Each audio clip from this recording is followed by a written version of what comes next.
What's shaking, world? Minasan Yokoso. This is the Layup Line with Nick Vizikis and John Ramey.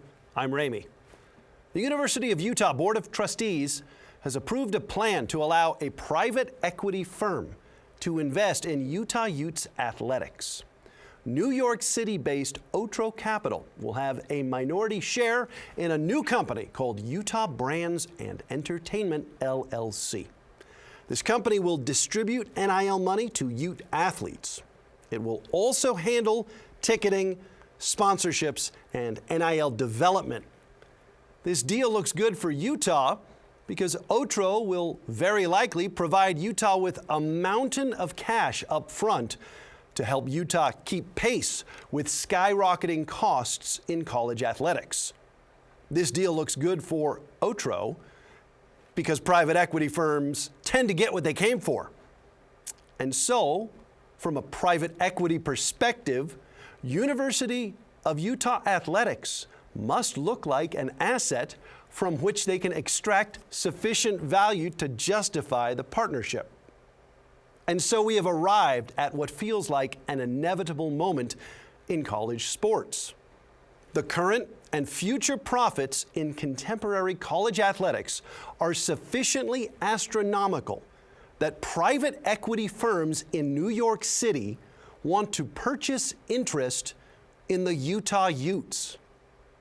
Simultaneously, the costs of fielding competitive teams in college athletics has become so untenable for universities and their traditional partners that private equity firms in New York City are now apparently the best available solution to the current and future funding crises rocking college athletics as we know it.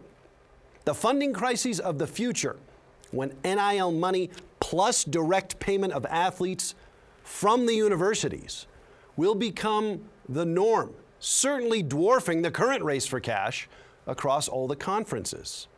It's a good bet this won't be the last time private equity cash is exchanged for part ownership in a big college athletics brand.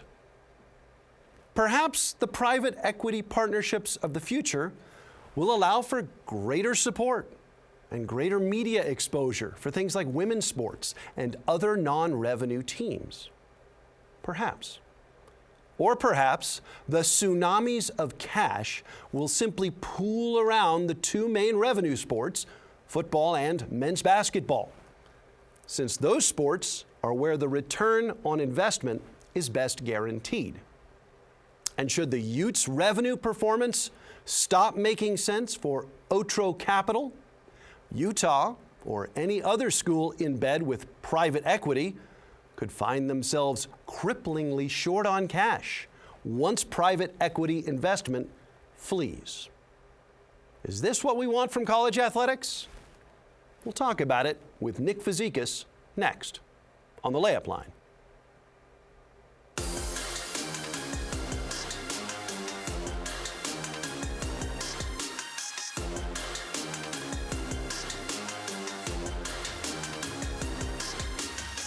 And Nick Vizikis, Wolfpack Hall of Famer, joins us now from Scottsdale, Arizona. A New York City private equity company has purchased a minority share in Utah Utes athletics. This feels like a benchmark in a brave new world of college athletics. Am I being naive, Nick Vizikis? John, you're not being naive at all. It's crazy to think that this is where this has gotten to. Of course, there's so many rumors about what these kids are making in college football, college hoops, whatever it is. I mean, the numbers have gotten to be astronomical. And thinking about a private equity firm taking this minority shares, I mean, it probably makes sense. You would imagine a company like this that's going to take over anything has probably done all their due diligence. They've probably done the checks and balances, and it probably makes a lot of sense. I mean, it's just amazing that this is where this has gotten. I mean, at some point, does it get to a place where the University of Utah is a publicly traded company? I mean, you look at like the WWE, and the WWE is a publicly traded company. So it's like, I don't know, maybe that becomes a thing. And yeah, it just really magnifies about how much money and how like loose this thing has gotten. But I think maybe on the flip side too, where these private equities start to have minority ownership and things like that, maybe it does get to a place where there starts to become a little bit more of like some guidelines and like some, guardrails.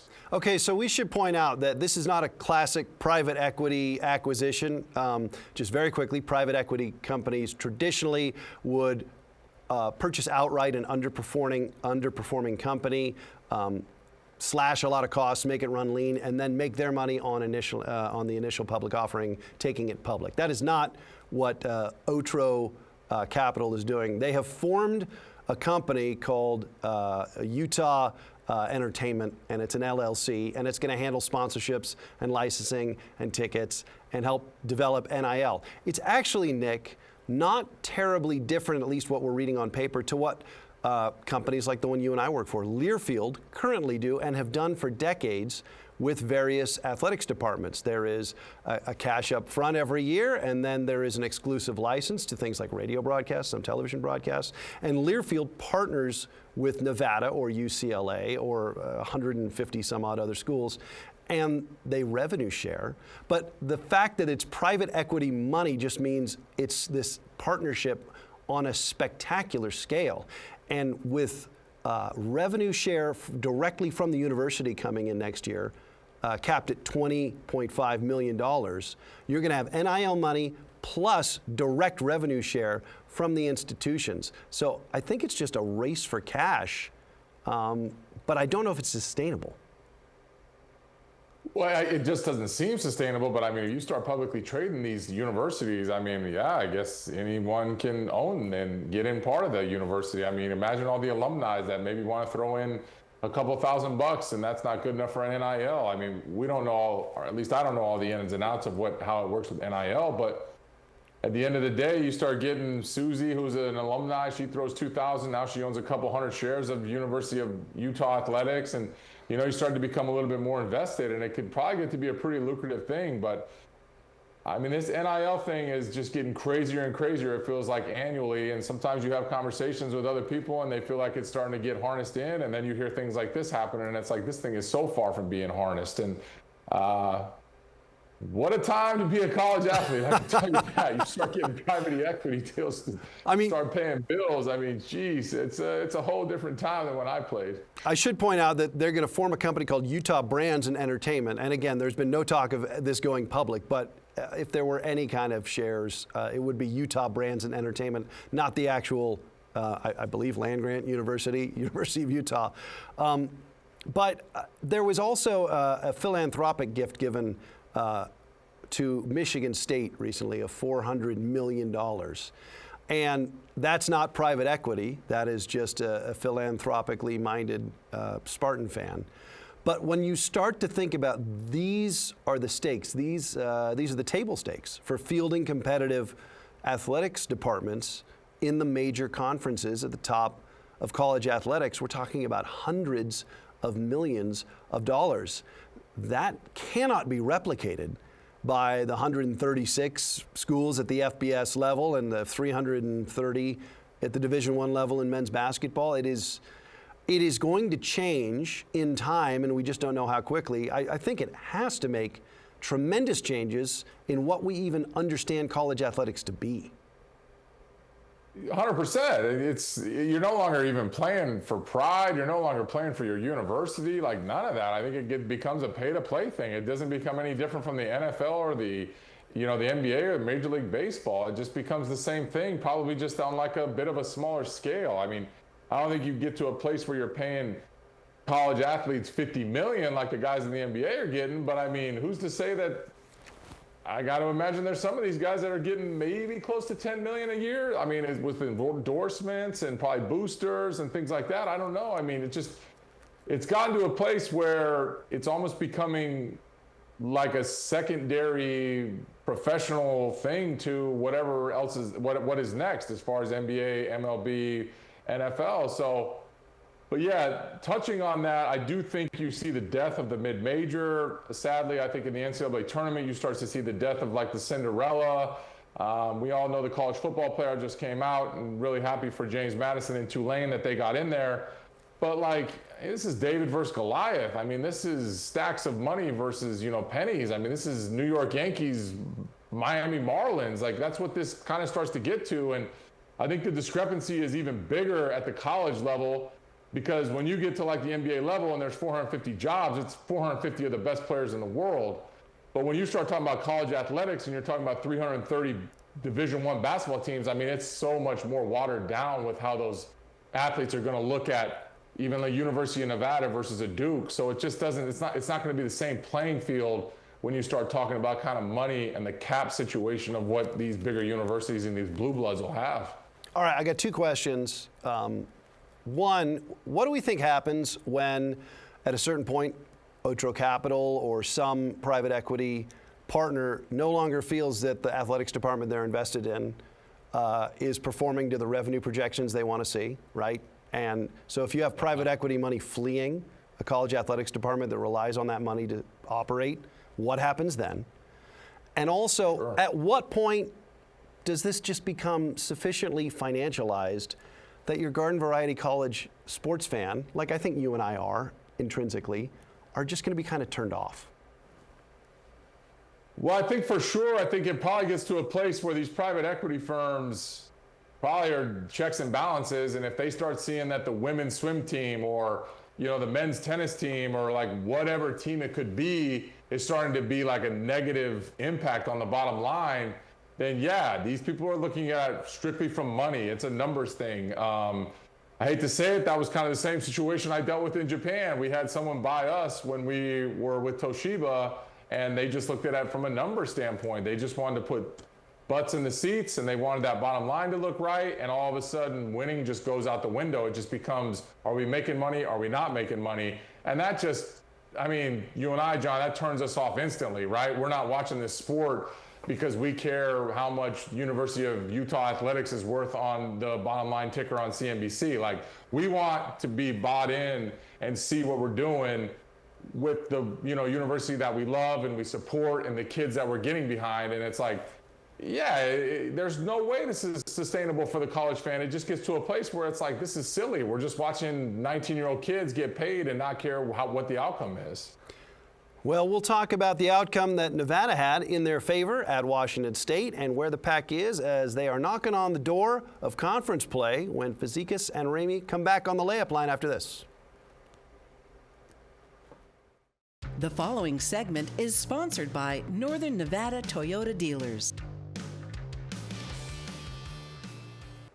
The great Nick Fazekas and John Ramey with you on the layup line. Nevada basketball picking up their first true road victory in the Palouse. Never an easy place to win in any sport.